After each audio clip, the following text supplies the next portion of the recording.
أعوذ بالله من الشيطان الرجيم. بسم الله الرحمن الرحيم. فغفرنا له ذلك وإن له عندنا لزلفى وحسن مآب. بسم الله الرحمن الرحيم. والصلاة والسلام على نبينا محمد وعلى آله وأصحابه وسلم تسليما كثيرا. سبحانك لا علم لنا إلا ما علمتنا إنك أنت العليم الحكيم. أستغفر الله الذي لا إله إلا هو الحي القيوم وأتوب إليه. اللهم انفعنا بما علمتنا وعلمنا ما ينفعنا وزدنا علما. بيتنا سوية هجريا بكلاني كمناني أني بناني أني ولون فلا سهر الجمادى الأولى min ye hijiriya sankalo duru na bisuin ye o tani fulanai. Miladi nasaraw ka jate ba fula ani muga ani duru sankalo tani kelena bisuin ye o sabanai. Mbe dawda masjida rajawa mbo kono. aya munul laban kalana surwanye aya wu tafsir gorobari fo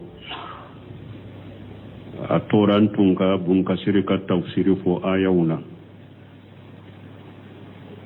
A'udhu billahi minash shaitanir rajim. Wa ghafarna lahu zalika wa inna lahu indana lajulfa wa husna ma'ab. قد ذكر المفسرون ها هنا قصة أكثرها مأخوذ من الإسرائيليات. ابن كثير كو تفسير كلاو يو قصة ودوفوني يورولا كو أجاما مننا كبو برسالان كودلا نوبا فومنما الإسرائيليات كو أجاما نيودي. ولم يثبت فيها أن المعصوم حديث يجب اتباعه. كفوي ما سبتي كبو مغتنغلينا حديث شيما سبتي كبو مغتنغلينا حديث منا واجبا ككتوكو مغتنغلين جوني تشيدي صلى الله عليه وسلم. قيسا من بفو حديث ما سبتلا كبو تشيدي مبولو مني أواجبا كتوكو فيمو فيم بفوق إيسا النبي إسرائيلياتي. فالأولى منك أن يقتصر على مجرد تلاوة هذه القصة. منكسركم منك أنك ننقيسا كلا دروكيسا قرانا يفوتشغمي أنك داولا وأن يرد علمها إلى الله عز وجل أدوني أنك ساقكة ألما. فإن القرآن قرآن فلي حق قرآن يتشنيادي وما تدمنا فهو حق أيضا من بي قرآن كونو ويتشنيادي تقولي قرآن يتشنيادي من بي قرآن كونو تشنيادي دو ولا نين قيسا ني حديثا ما سبتا لك بوچي دي مبولو نا واجب لن مبان كانكا تقو مين كو قرآن يقيسا ينفو چوكومي أنكا فو أنكا داولا قيسا يندوني تو أنكا ساقي كتا ألاما ode kaka me be fe munu fo no fe anyo fo suro har islam nyuman te wuluke janko mu'mini janko la kan nabi nyuma wa qawlu ta'ala ni alla ko la min qoro ta'alendo fa faji'a minhum inma kana kadhalika na ko tuma mikele baga fula pannani kogo e kado dauda ka ajatigira asirana unye munyoke لأنه كان في مهرابه وهو أسرف مكان في داره بس أتمبا كبتو يرودلا أكاس دو كيرو مني يرو كرو تالي أبولو نا كيري كيري نو أبولو نا بي دوي كالا بطو تمبي ويرودلا وكان قد أمر ألا يدخل عليه أحد ذلك اليوم أياسر داود ينيامر لك كو أدو كم وشكنا دواكاي أدو كم وشكنا دواكا فلم يشعر إلا بشخصين قد تصور عليه المهراب داود ما بوفين كلام فم غفلا ولو بنك دواكا بطو يروينا أي احتات به يشالانه أنسانهما وفلان ندرو كقوري داود لاتي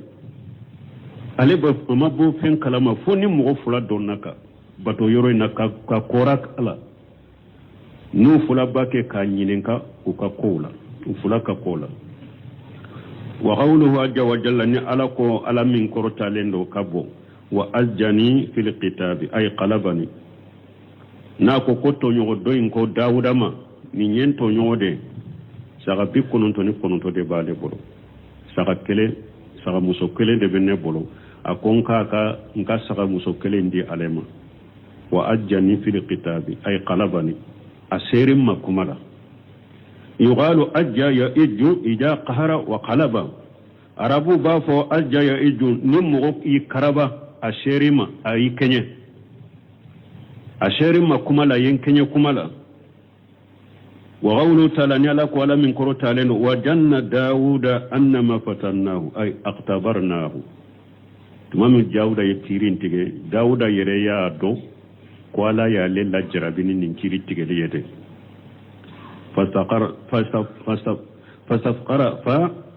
فاستغفر ربه وخر راكيا أي ساجدا آيات تيجي على يا فدلي أبدنا كمبل من لاي بونكسير كونين كمبل من كوني من سجودي أبدنا كسجودي بعلاي وأنا بيا يرساقي كتا علما ويهتمل بونكسير كأبياتا أنه أراك أولا ثم سجد بعد ذلك آية إمبسكا كيفنا داود يأركو كفلو وكفي أتارا سجد الله آية إمبسكو فنتا وغير ذكر أنه استمر ساجدا 40 صباحا بنكسر كو يا فوكو آية منك سجد الله كو أوا تلبيناني الله أعلم كو آية منك سجد الله كو تلبيناني فغفرنا له ذلك على كو داود ينقطع منك ان على يا فاي اي ما كان منه مما يقال فيه من كرا داود يمين فو داود كان كوين على كوكو عليه يا فداود ان حسنات الابرار سيئات المقربين من كسيركم مغنيموكا مغبار لون كبار نيما oye mogo munun suru ngare lembe alama ulu ka bara jugudero mogo bari leun ka bara nyuma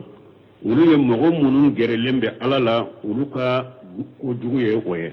wode nabi nyuma utai ni pataw munun be nabi nyuma soro mogo nyuma un ka bara nyuma ulu ye mogo munun gere lembe alala uye ulu ka jugude anu ka ko jugude wa qad igtalafa al a'immatu fi sajdati sadi doni ke bawo ye nyogon soro ye nyogon soso suratu sadika sujudu yorola iya do qur'ana sujudu yoro tani duru de ba kono me sujudu yoro ta doni ke baga bebbenem boko ye ijma'ude sujudu yoro ta qur'ana kono o ye ijma'ude doni ke bawo bebbenem be ka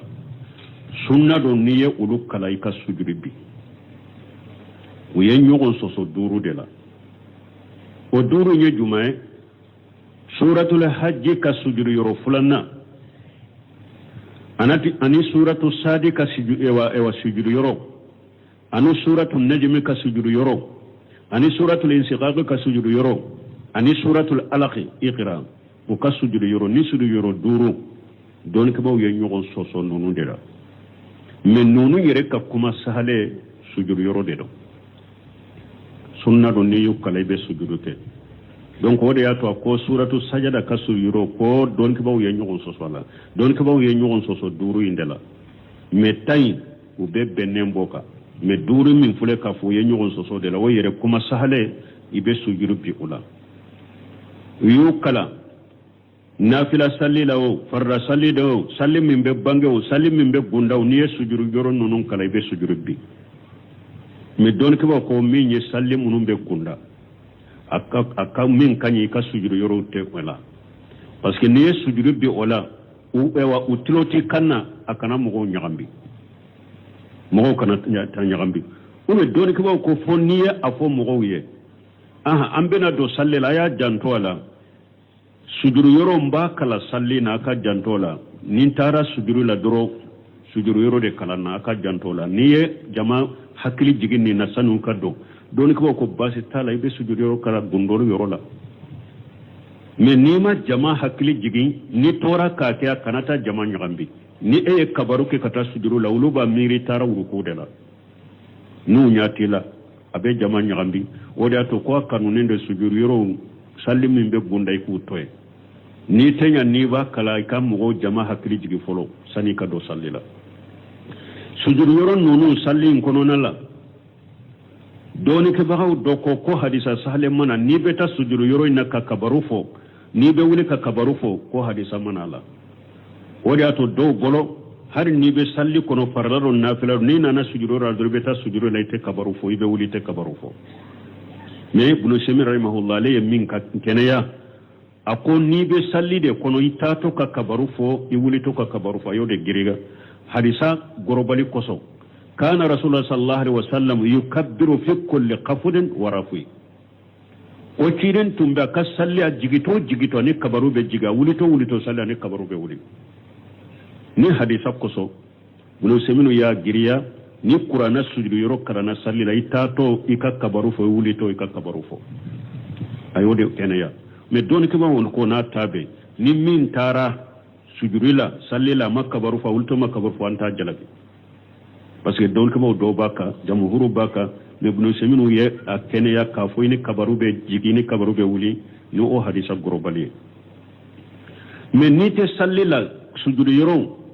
abe Sheikh Albani nunu bolo koma nya fo togo me hadisa sale mana ni beta kabaru la ikafo ni be wuli kabaru la kirafo akon ni te salli la jigite te kabaru fo wuli te to kabaru fo ibeta sujuru la doro me ibn Baz ale baka har ni te salli la ni beta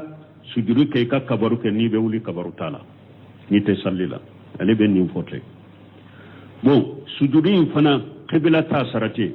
ka fonke fo aka soro nyesilembe koronda wata sarate salliji fana ta sarati ni ya kal hari salliji tila ibe siga sujudi bi bon sujudi yoro yi alimami yede minye sujudi yoro kala akali mami yode minye sujudi yoro kala akali mami yode no ye sujudi bi aba auka ka sujudi bi nama sujudi bi sujudi tauka bon sujudi wore be kalambaga de kani min ba ke ka kalambaga ilamme mo do ba ke ka qur'ana kala e fana ya dabwa kama ka sigi ba le de lamme na ye sujudi bi e fana ka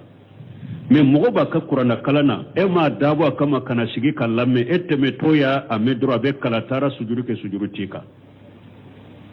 kalambaga ani minya dabo kama na balamme sujudi be ulude ka donc qur'ana sujudi yoro tani duru de do kuma sahale nyokode anya fo du to mi bembe tanka donc minyen ni duru e sosori bode ka mi o sahale sujudi bula bon munna malik majhabi akacha malik majhabi mo sisa ni sisa nyerete sunna nale ni famu nana doni ni yesujudu ke sallila abeke mo ma ko kurade en ko almami ya ko do ke be ko ma famu de ko ka sujudi do fara sallika ko njole dorob abirira ka sujudi do fara sallika mais munnya ato jamana in kam malik majhabi mo chama modo parce que anko sosole min nana duri na maliki bolo al mufassali sura munun ka suru maliki bolo sujuru tugula maliki bolo al mufassali sujuru tugula suratul nazmi maliki bolo sujuru yoro taala suratul insiqaqi maliki bolo sujuru yoro taala ha suratu alaq maliki bolo sujuru yoro tola al mufassali maliki bolo nonu sujuro tola bo malik majhabi fana kamo al mami munun tamina ya kacha uluka kalam bebe duguma sora udela ukafar daw salli abe duguma sora udela bo maliki fana kama majhabi la duguma sora usujuru tola wodi ato amado jamana in kono na ko kure mo bolo kasoro kuma sale abu hurata koko alayhi sujudi be kasfara ciden ka suratul insiqaq tuma mi ciden ya kala sujudi ke wulu sujudi ke kafaraka wala o ka famu qur'ana sujudu yore tani durude gon kasiri koko doni kuma ayimma ya nyogon soso suratu sajada ka suratu sadi ka sujudu yorola hal hiya min ajaimi sujudi yala abe konte sujudu mununye sunna abe konte ulawa ubante konte ula alaqa wala وينيغو سوسولا كما فلا الجديد من مذهب الشافعي رحمه الله شافعي كم مذهب كما قرا انها ليست من اجائم السجود شافعي كم مذهب لا كما فلا بابلو aka kuma folo be kuma korobe aba konte sunna do aka sujuro sunna aka kuma kura kama jahabila maliki bolo suratu sadi sura safai kan majabila ka kuma kuro aba bolo ko suratu sabi aka sujudu yoro sunnado me safai ka kuma kurala suratu sabi ka sujudu yoro sunnate bal hiya sajdatu sukuru barikada sujudu do me sujudu tilawa sunnate barikada sujudu do ibe seka ke barikada kala barikada wa dalilu ala zalika anni ibn abbas radiyallahu anhuma wa dalil jumai أنا عبد الله بن عباس ولا كجكبو فلا بما أنه قال في سجدة في شادي ليست من أجائم السجود سوف يككما من فنيه أكاسم بيرون كدل منيه كو ابن عباس كو سورة السادي كسجد يرو منيه سنة كواتي ودكونا وقد أرأيت رسول الله صلى الله عليه وسلم يسجد فيها كم يقول لي تشيدني سجدك على mesujure sujudu kala munna barikada ni dauda alaye dauda ka jurubu yafa ko cire sujudu ko yoro lakka ke barikadai ma masujudu kala puru sunna safai ka della yoye na ko sunnate me barikada sujudu do anhu anana kaboy ibn abbas bolo qala inna an-nabiyya sallallahu alaihi wasallam sajada fi sadi ko cire ne sujudu ke suratu sadi ka sujudu yorola wa qala ciden ko sajjadaha daud alayhi salam tawbata wa nasjuduha sukra ko ciden ko daud ayen sujudu yoro alayya sujudu alaye ni tubude an ba sujudu ni barakatai wa min awami qala salitu mujahidan ni sajdati sadi anana awami kana boloko ale mujahidin yinenka suratu sadi ka sujudu yorola فقال سالت ابن عباس رضي الله عنهما مجاهد فنكوكو عليه ابن عباس ينين قال كجي كبو فلا بما من اين سجرتا اكو منا يرجو من ني اسجد لا فقال او ما تقرا ما نتممي ابن عباس دلك سجود بسوره الصاد كسجود يرولا مجاهد كو عليه ينين كمنا اي سجودك ابن عباس كو ما او ما تقرا ومن جريته داود وسليمان أقول لا إما آية كلاوة ni alako ko abaka nuhu ka juru yala dawuda ni sulaiman ulaika alladhina hada allah nunu ye mogoy amogo minni ala yukanda fabihudahum iqtadi bo efana ko ka kanda sira efana ko ladege ko kandala imani aya kala fa kana daud alayhi salam mimman umira nabiyukum sallallahu alaihi wasallam an yaqtari bihi daud be mogola mogo munun ni ala ya kan nabi nyuma nyamara ko ko ladege ala ya kan nabi nyuma nyamara ko ka mogo munun ladege daud be ulula fasajjadaha daud alayhi salam fasajjadaha rasulullah sallallahu alaihi wasallam donc daud ya asujudi bi ala ciden fana ye daud ladege ka sujudi bi yoroina odi ato ne ye sujudi bi buna basa yin info ala kulli hali kuma sahalin ye minye suratu sadi aka sujudi yoro sunna do ika sujudi sunna do wa qawluhu wa inna lahu indana la julfa wa husna ma'abi ay wa inna lahu yawm al-qiyamati la qurbatu yuqarribuhu Allah azza wa jalla biha alakum masrunya libe dauda ye ne alafe masrunya min ne alaba gerenyerela na be gerenne alalla noye wa husnu marjay wa husnu ma'abi munye wa husnu marjay ani sagi yoro nyuma وهو الدرجات العالية في الجنة ويدرجة قرطة لهم أرجنة كنو لنبوته وعدله تام في ملكه أكن نبي ما يقصو أنا كتلني دفلهم كسا كمرلا كما جاء في شيء كمنا نهر سالنا تقومي المقسطون على منابر من نور أن يمين الرحمن ألاكم فيدنكم مغتللون ونبي منارون نور لمكا على كننا وكلتا يده يمين على كبلو فلب يكني دي الذين يقسطون في أهلهم وما ولوا من انتلبعوا يجوني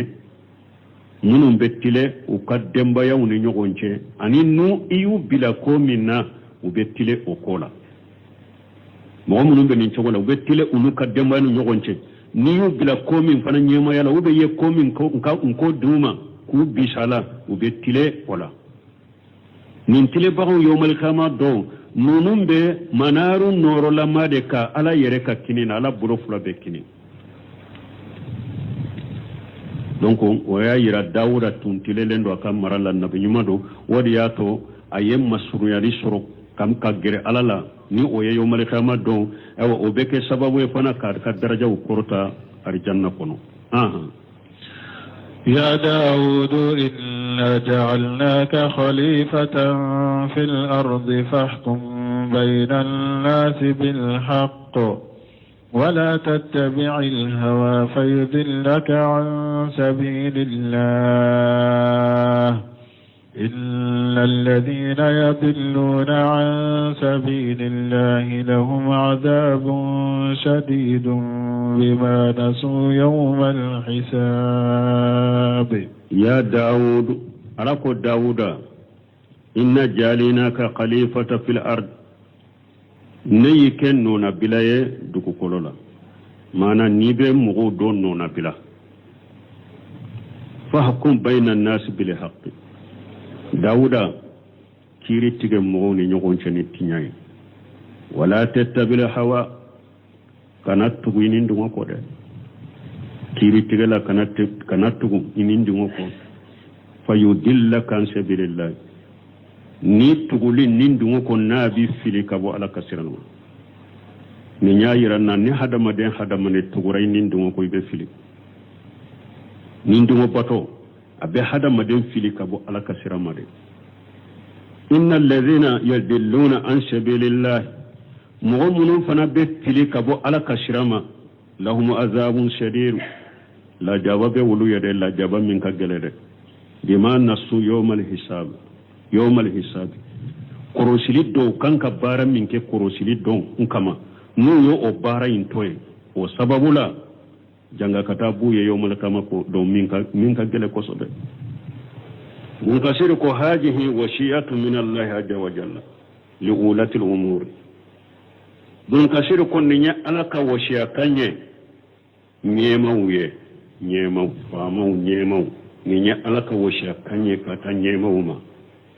an yahkumu bayna an-nas bil haqqi ko nyemo ka kiri tige mo ni nyokon je ni tiyai al munazzal min indihi tiyami mbora alafe nyala ka washa kan ka tanyemo made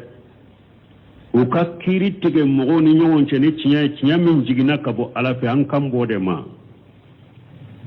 munum ba fo loi be mo mi mbolo munum be kiri tige ni loi ko akatile abetile katami no seminu ko luwa kiri tige baga betile katami abe min yere ka yere folo o yere de tonyali ni jenge yere folo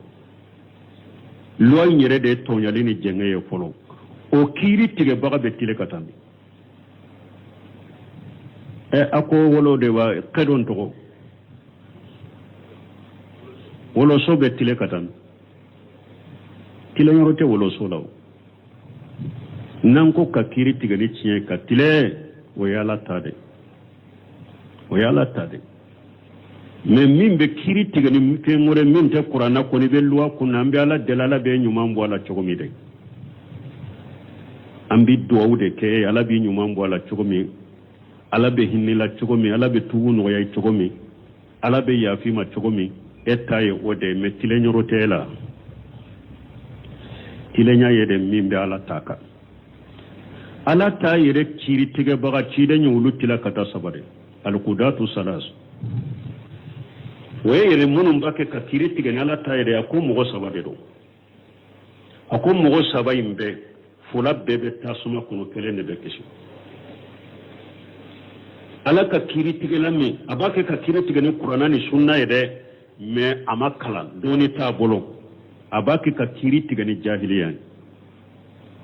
abe tasuma kuno fulanna abe ala ka kiri do de abe sariya do abe sunna do abe sariya do abe kiri do ma bake ka kiri tige na nindi moy abe tasuma kuno sabanna abe kiri do aye kiri tireni tilenyai abe arjanna kuno nunu nyire yede munum be kiri tige ni qur'ana yede ala ka sariya kiri tige baga yere tile nyutila sabade fulay bebe tasuma de kono kelende be kisi mum be hadamaden fendile len kadu hadamaden fendilale dongo dana sanse kalo kala na sanse sangosa sanse mabala dala jalala kan kisi kan tangade ka ya fama ka tubu no yanye min jigina kabo ala fi tabaraka wa taala wala ya'dilu anhu fayadillu an sabilillah ala ko dawda ma kiri tige mo ni nyogon ce ne cinya min jigina kabo ala fi ala mi hera kacara min koro talendo kana jenge kabo la de ni be fili kabo ala kasirama ni ya iranna wa tawsir fana kono mogo ye ala ka kiri bila ala ye qur'ana min cinya min jigi ka kiri tige no ye ni mogo min jenge na o yere la ifilila ala kasirama men ni to ka yere do wa gharita wa ada tabaraka wa taala ala ye mogo baga ka kankari da uye ala mi akoro wa ahira ka cha koro taleno man dalla an sabilihi ala kankari da mogo min ni filila kabo ala kasirama wa tanasa yawmal hisab aw iyire nyina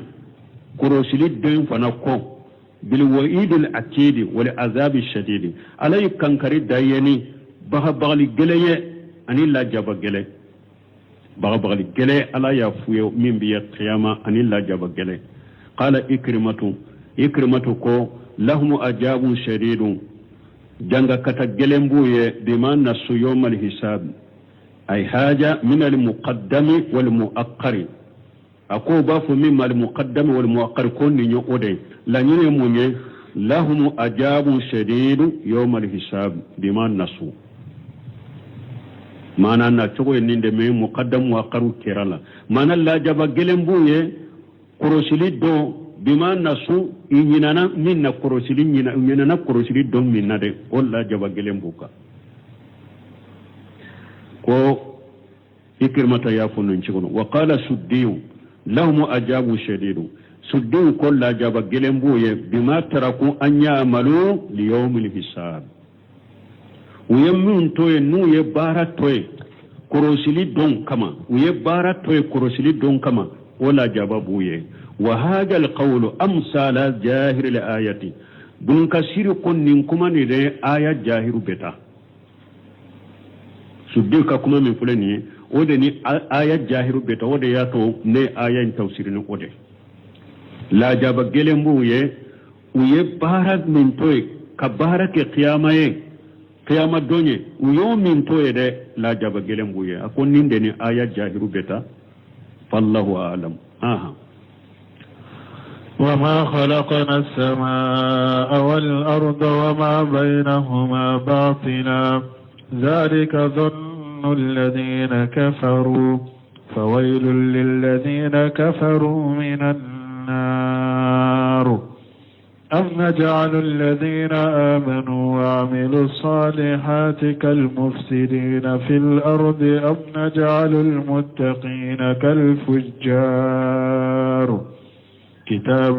أنزلناه إليك مبارك ليدبروا آياته وليتذكر أولو الألباب وما خلقنا السماء والأرض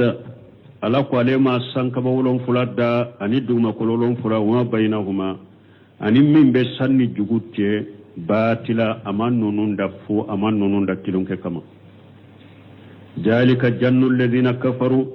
aw mogo munun kafira wulu ka jiginu ka bisiga yawde kafiru nyana ni sankawolon fulani duma kolon fula ani min be sanni dugutte udara tilonke de kama wode ya tawlute barka do foyla jiya kono fengu minye sobe koye kafiru koni be barka do koko la jiya kono ye mana mana koni tilonke de ema e hari jamana taru fo katu wori nyini bena ewa conseil do de financer bena donkle do de financer bena tilonke do de financer ube wori ta pakashi kadima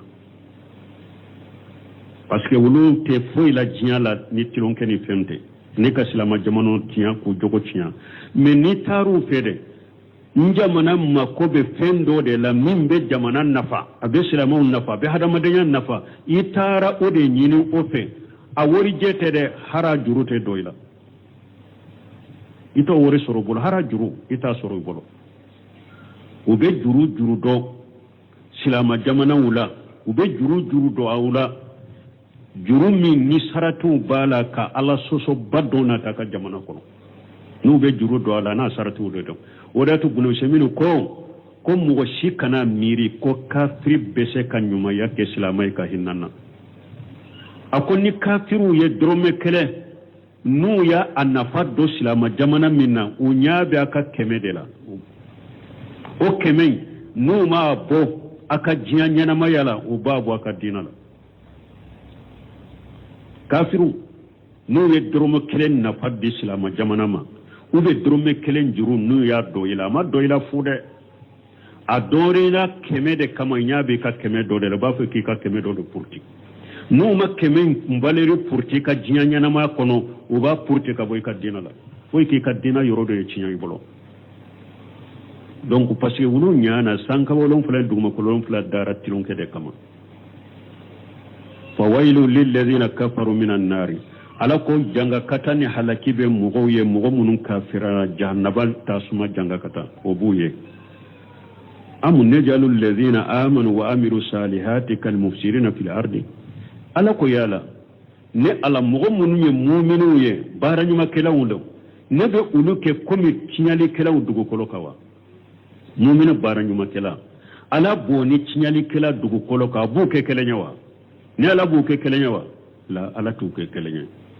am najalul muttaqina kal fujjar ube ne ala nya siranya bagaw ani fajirun ne ala be ulu dala kenya ne ala te ulu ke kelenya bono ni nya yiranna ko an ko la ilaha illallah ko ambe kelen galon tabo de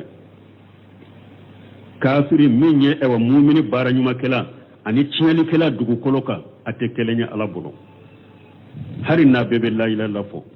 ni ye mu'mini da be baranyuma ke be chinyali de dugu koloka abbe ka ke abe la ilaha fo la ko ate kelenya ne bolo de nda dala kenya fana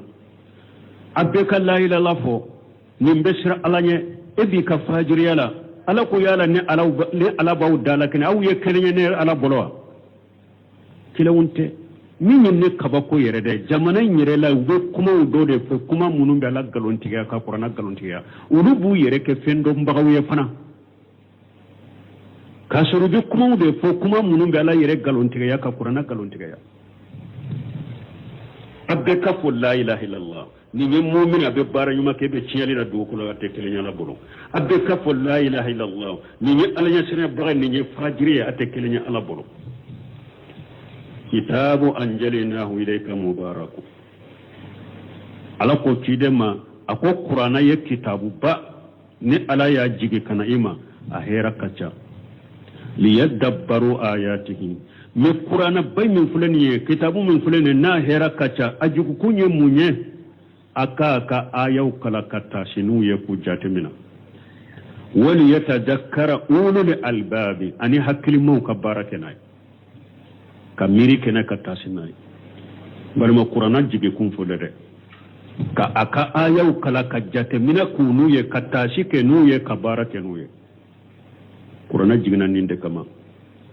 qur'ana majige koy ba ke sebenye ka dilo ube ka ke chela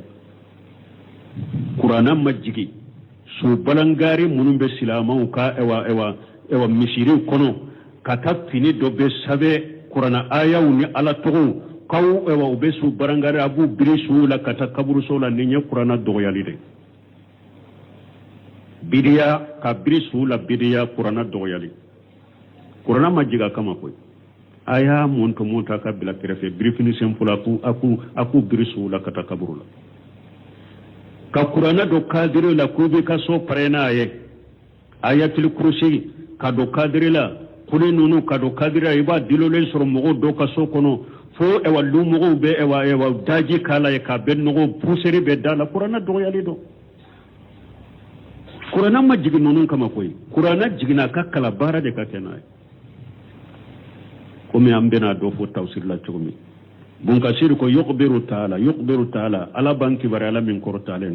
annahu ma khalaqa al-khalqa abasa ko ale alama dan fiun datilun ke kamade wa inna ma khalaqahum liyabuduhu wa yuwahhiduhu aleye dan fiun daw kala batude kala ke kelenya batula tauhidi baluma qur'ana be tauhida nyode fo wodi ate qur'ana tawsir ba hote nyina tawhidi ko de qur'ana be tawhidi wo ni fana ye tawhidi ko sisa kam mo wele ko be ka ala bato ko dirgata tere e ko be ka ke e sago de wa hada madon te hakilina na hada madon te tabolona bene ka mirula bene ka hakilila yengalon fo ala mi daw kama ite horonye nindinala ye horonye de kan na fulo mi bi bulo o yere horonya da polente de iba bara silamiya bara chogode la sino wala ni nyinin kala lagara hari ire ka wuri ite horonya ala iba bara ka be silamiya ye chogoya min fiyede ka be sariya de ma ni ya bara chogora ya nyini chogola sariya ma nyini chogo min fiye iya na fakati chogola silamiya sariya ma na fakati chogo min fiye ibe nyinin ko yere la lagara o janko ala ka dina de be ki ka sago ke yero e ka horonya ti bolo yere ka wori nyini to lawo yere wori mi nyini ka sori ka horonya da folen ti bolo yere lawo horonya be dima ala ka dina de ala ka dina ye qur'ana jiga kama de kan ci de un ciya kama de ko aka fo chogo me aka ke chogo mi ba ke o chogo de la ka fo chogo de la ni ye chogo wore taminte ala taminte ci den tay yawmal qiyamah do ina jabu labbe we ala yawda pour aka ala kelimpe bato aka ala ke kelenya de tawhidi la summa yajma'uhum yawmal jam'i o kofe bato in kofe kala kelimpe bato ka ala ke wa tawhidi sabati alaye o kofe ala be fara nyogon ka kiyama farankali do a be fara nyogon kai fa yushibul mutiya wa yu'ajjibul kafira na ye be fara nyogon ka kiyama keneka munu ni ala bato ala na ulu sara ana kafirul lajaba ولهذا قال تبارك وتعالى نند قص لكم مسمي هيرا كتقرتالنو وما خلقنا السماء والأرض وما بينهما باطلا ذلك جن الذين كفروا أي الذين لا يرون باس ولا معادا مغو كجيغي نند قال يسني دوغاني من بسني دوغوتي لا يوداتلون كده كما مغو منو nu unute ewa saka kunuye sageli lahara utoye uyode jigi ukabisiga yode wode yato yedinya ke ukatilen ko yere kasila majamana bechinya ka bechinya ka be jogo chinya ka tulen ke masira unye koro minye sobe koye ka hakili ewa goshe kaboka kama namana ko ni tulen ke ku masira hada made unye koro وإنما يعتقدون هذه دارا فقط كافرون كوني uluka duskuna sira limin be uluka hakilila ninjiya doro ni soyin doro ode be kafiru hakile ni soyin doro uluka duskun ka fembe be ni soyin doro de ka fa wailu lil ladina kafaru minan nari ay wa wailu lahum yawma ma'adihim wa nusuruhum minan nar awa ala kununu mo munum be nen chogola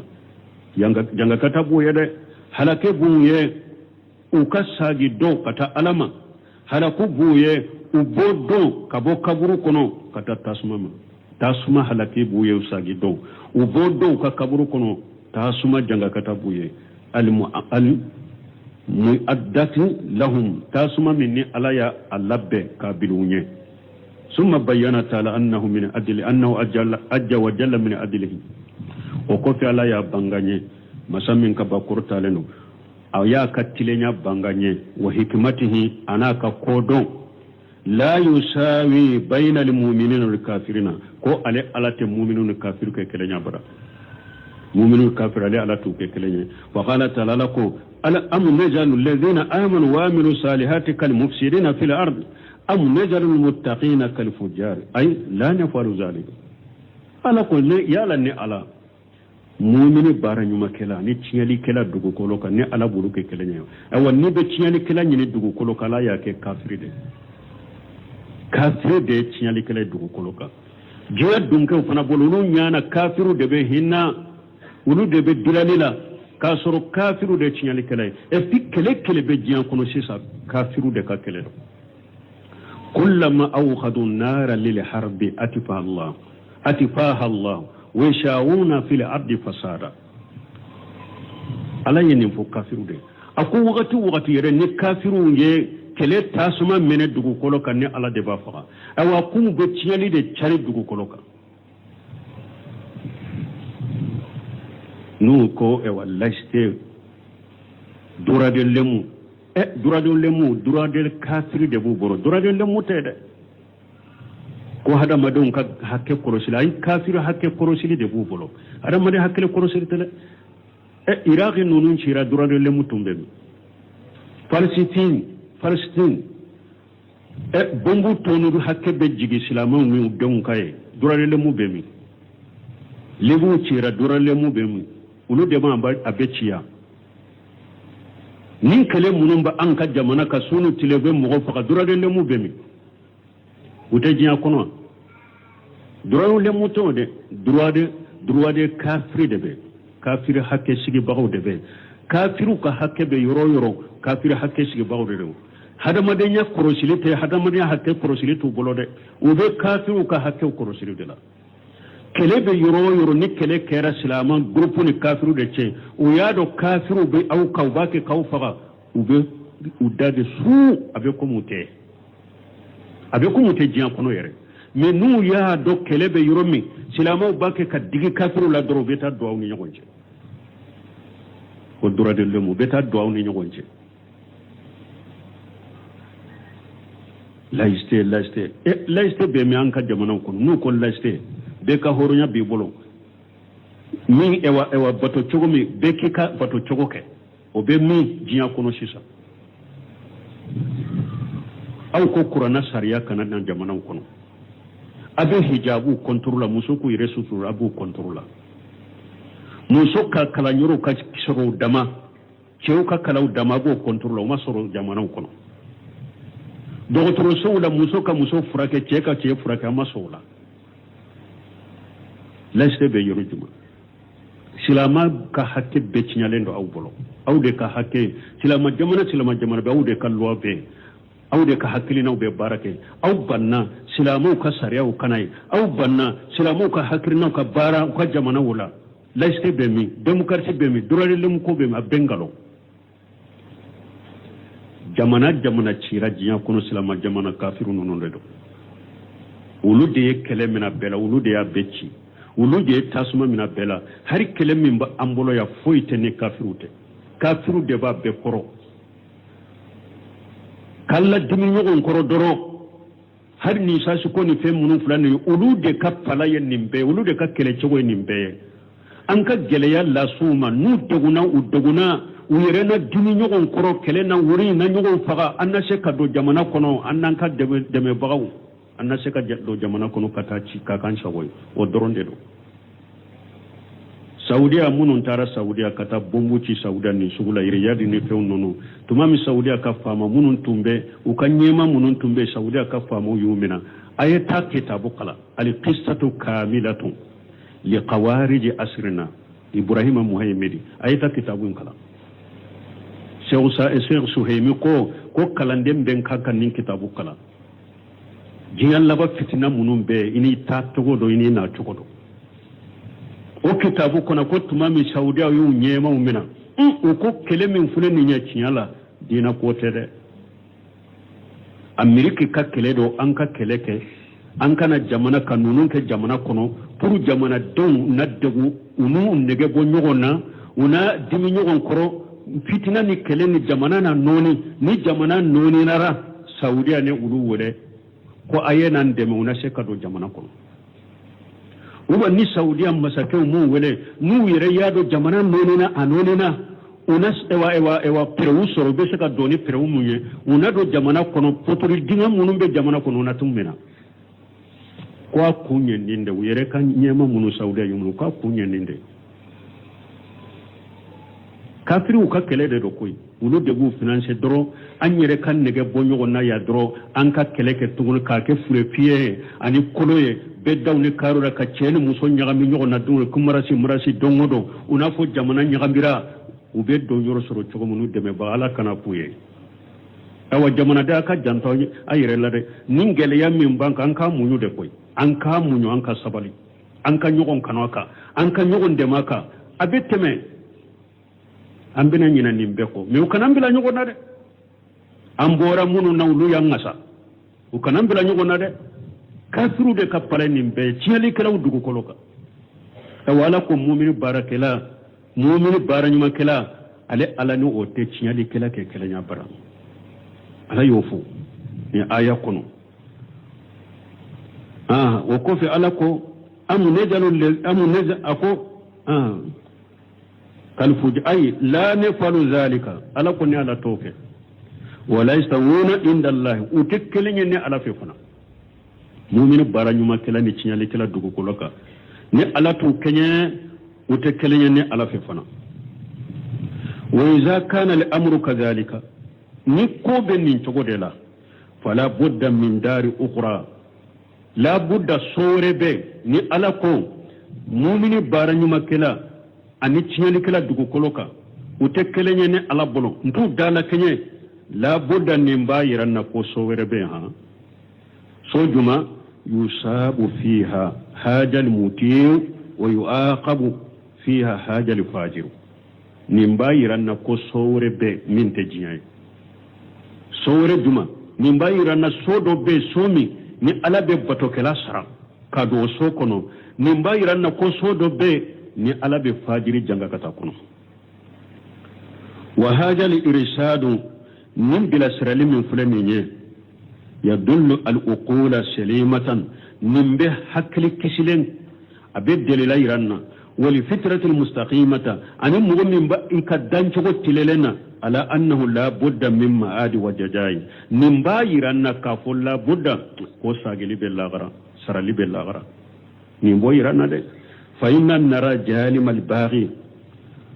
أن با يتونيالي كلا أببغ مغوما تونيالي كلا يادانتي أن بوي يزداد ماله ولده والنعيمه ويموت أن يربي تونيالي كلا دوي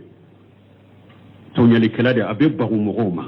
ni amba ya kana fulu bejiri akadum bejiri akannema bejiri okofe anasa oka foi masuru jiyankunu كذلك ونرى الموتي المجلومة وتوكلنا عند أنا بطولي التونالي يموت بكبده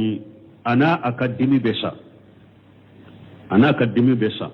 سغوتاي ni abeseka ewa asago ke jiankono atololendo abesani akadimi otowolate fala budda fi hikmati hakimi al-alim al-adil la budda kiri tige baka ka hikima kono masa tilelen ka tilenya kono labuda nimba iranna allaji la yajlimu misqala zarrati masammin tem mo tonyo misqala jara hakke mini insafi haja min haja labuda nimba iranna konni ala abena ni ewa nin faran fansha ka bonni na mana abena gonyo na labuda ambeno do nimbe akatonya lila kana fulo be jiri adon be jiri akan nema be jiri abesa nin fana tonya lendo ana alkaddimi besa nin ba yiranna ko alaka kodo na kakiri kono fo dombe na dondo bena ni alabe nunu fula bonyo gonna wa illa mu yaqa haja fi hajihi dar harina ya sura maken ni janya na mo yakono donc ni bena alabe no bonyo gonna فتعين دونك نيا أكركريا كايرانا أن هناك دار أخرى لهذا الجزاء نمبايرنا كوسور بي نسرالين كوسو والمواساة أن يروالين كوسو ولما كان القرآن يرسل إلى مقاصد الصحيحة والمآخذ العقلية شريحة تمام القرآن كيرا أبين مغو كان دكتا لنيني نيوما لنيني سهلهما أني ewa hakili nyuman hakili jelon mina yoro tumami kurana yo banganye qala ta'ala lako kitabu anjalnahu ilayka mubarakun liyadabbaru ayati wa liyatadhakkara ulul albab ay jawul uqul alako kurana kitabu ye nya jigi ka hera kacca barika bala puraka aka ayaw taasi hakilimaw uluna baraka nay albab de jawul yu al uqul wa hiya al albab jamu lubbi wa huwa al aql hakili mantigo qala li hasan al basri wallahi al hasan al basri ko kon karne alay ma tadabburuhu bihafji hurufihi wa ida'ati hududihi الحسن بصركو أكو والله كان عليه أكو قرآن تغسلي تدا إكا قرآن كهرافو دروشي كاكا كيرو تشيكو بلا أكو قرآن تغسلي تويدي حتى إن أحدهم لا يقول قرأت القرآن أكو فو دولا كلمة فو كن قرآن بكلا وما يرى له القرآن في قلوب ولا عمل ميت قرآن يا جوغولا يت قرآن يا بارر ala yenni selefu ka hakkilu noro koy ka sorulu ka wakati iba suru nunun tunte me ala ñu hakkilin noro kanka wakati ka kode fo qur'ana durusi bagaw be bi amma fa bere qur'ana durusi baga chaman be bi demisenu la ite qur'ana ya jogola ita ya barala hari salli ka geluma farda salli aka geluma ka wuli kata sallim misiri kono aka gele qur'ana durusi bagaw chaman mabbi kata salli misiri kono jama salli ka gelama bal har ayre ka wuli drum akelen ka hari salli wakati salli aka gelama a chama nyirete salli fo sungalo ni sungalo qur'ana ba kunna ni nyabala wiya de nuri ko ahlul qur'an wa qasatu qur'ana dunka ya be sorote de anya fu ya sinya doliyo qur'ana dunka ya te sorote wode ya to bul qayyim ko qala ibn qayyim rahimahullah ahlul qur'an هم الآلمون به الآملون بما فيه وإن لم يحفظوها عن زهر القلب بن قيم كو أكو قرآن الدنك يدي الآملون به العالمون به من بقرآن دو الآملون بما فيه من ببارك نفني من بقرآن كنو وإن لم يحفظوها عن زهر القلب هل يا سوري ما قرآن الدرسو دسكونك وإلا يحفظوها عن جهر القلب نونو دي قرآن الدنكي منو ني قرآن مانا دو وبي بارك نفهم من بي قرآن كنو بي بارك ناي هري نو ياسر ما قرآن الدرسي بسكونك نونو دي توقو قرآن الدنكي قرآن الدنكي يمين بي فو من ني قرآن دو يبي بارك نا هرا كنا سوريا درسي هري كنا درسي هري ني من فورا قوالا بافو قرآن الدنكي وي إكالا إكا يلي سانفي ويدي من ني قرآن دو يبي بارك نا هري نا ياسر درسي لين تاكونا wole to ko qur'ana dunke ako wa amma man hafizahu wa lam yafhamuhu wa lam ya'mal bima fihi falaysa min ahlihi me bul khaymu ko ako min mu'min na ya qur'ana durushi me ama qur'ana fahamu min be qur'ana kono ma barake nay ako te qur'ana dunke de wa in aqama hurufahu iqamatan sahami hari na ya sura ya qur'ana harafu jo ku tile komi binye kala tile chokode Qur'an dunkete wala komen ka wakati sera amba joya donc ambe min fo Qur'an dunkeya Qur'an kalam bago islamaw anka Qur'an kalan ka tagasan ka barake na de min ba kono de me jamana kuna alhamdulillah tafidul Qur'an ka cha jamana kuna kanyide ka Qur'an durusa kanyide me Qur'an durusi to min fulam bolo to ka jode de to ka jelo de ka qur'ana karan a jogo tela a barati bolo e pite silamiya sariya yere kala don qur'ana fula akunna na harafuna tajwid nyuma misali nyagadira ubolo hari sujudu sahwi chogorate utese kunutu membe kala hari kuruntu kala chogo utese oye qur'ana dursi chogo jumanya ate silamiya sariya kala ka faraka anka baraka nay ode qur'ana dunka yayi mbe ala deli ala kanke qur'ana dunka wiye ala kanke nambe tagasini qur'ana nambe baraka nay subhanaka allahumma rabbuna bihamdika ashhadu an la ilaha illa anta astaghfiruka wa atubu ilayka صاد آية مغندور أعوذ بالله من الشيطان